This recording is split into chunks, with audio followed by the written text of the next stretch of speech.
own, and I hope India will. Keith, appreciate you joining us. Thank you so much. Well, Mr. Christian Connaught, Professor of International Security, is joining us all the way from Dublin.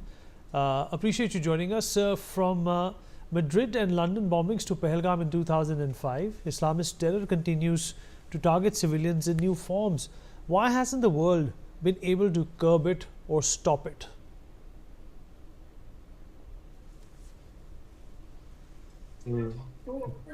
That's a very good question. It's a very broad question as well.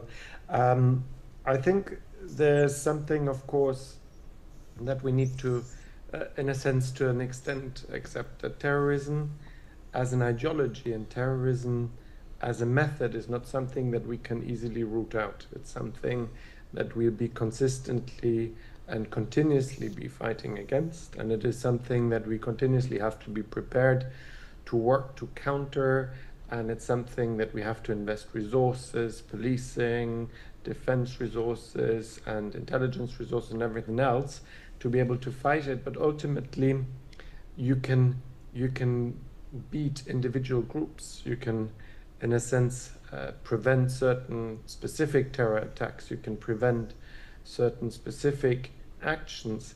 But to eradicate the phenomenon is something that, unfortunately, it's a little bit like poverty, right? I mean, we can have the best policies in the world and we'll be able to make the world perhaps a fairer place, but we won't eradicate poverty. Or it's a little bit like a perfect market economy. It's something that we can strive towards, but it's not something that will ever fully exist in the world. So it's something of a ideal scenario where we can eradicate terrorism, and that is something that we can strive towards and do our very best to advance on that score, but it isn't something that we can ultimately completely eradicate.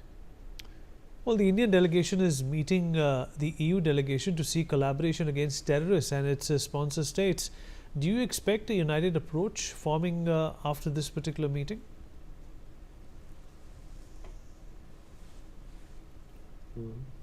I think you're right. You're pointing really at a fundamental problem that is, of course, a lot of terrorist groups tend to be state-sponsored. If you go back in history, you will find that a lot of groups are state-sponsored to a certain extent. In Europe, we've had our fair share of those state-sponsored groups, like in West Germany, the Baader-Meinhof group, and in Italy, the Red Brigades, and so on. So this has existed, and as you rightly point out, it's continuously evolving. So I think it is something that democratic nations do need to stand together against and to be able to cooperate with one another in order to eradicate or at least reduce the state sponsorship of terrorism. It is something ultimately where we need to make it very clear that this is unacceptable, that we cannot let that you cannot let different nations sponsor terrorist groups, and that all democratic nations should condemn that. So I hope that in the spirit of those suggestions that we are able to come together and that we're able to push forward an agenda that really pushes that. Well, India has been piloting a UN resolution to define terrorism. Do you think that it is about time to do that? We need to do that in order to tackle renewed threats and challenges which come by terrorism. Yeah, I think for now the United Nations has never managed to actually define terrorism in the kind of way in which you're describing it. I think there's a good starting point. The European Union, in fact, has defined terrorism, so one could perhaps point towards a legally accepted definition. The European Union is the only international organization in the world that has a legally defined and adopted definition of terrorism. I think it would be a worthwhile attempt to have one globally. I suspect it's going to be difficult to get it past the UN Security Council. But I think it's a worthwhile attempt, and I think it is something that we should be striving towards. I think it would make the fight against terrorism certainly easier if we had a clearer legal definition that all nations need to abide to. Well, how do we make the FATF responses against terror and its funding a lot more potent and strong?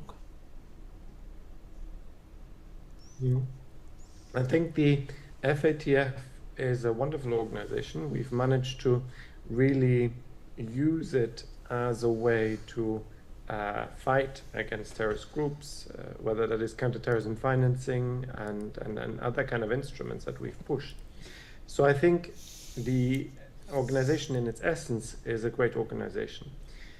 The way to make it stronger is to realize the underlying legal framework that it is, in a sense, subjected towards, which is ultimately an intergovernmental framework that nations are then able to either sometimes ignore. There needs to be a lot of moral pressure from other actors, certain normative pressures. The European Union in particular has been pushing very hard to push FATF conclusions much more strongly. But I think in order to make that legally stronger, you need to give it a stronger legal footing, that ultimately can be enforced in national courts. I think that is how you're going to make the recommendations ultimately, because they're making recommendations.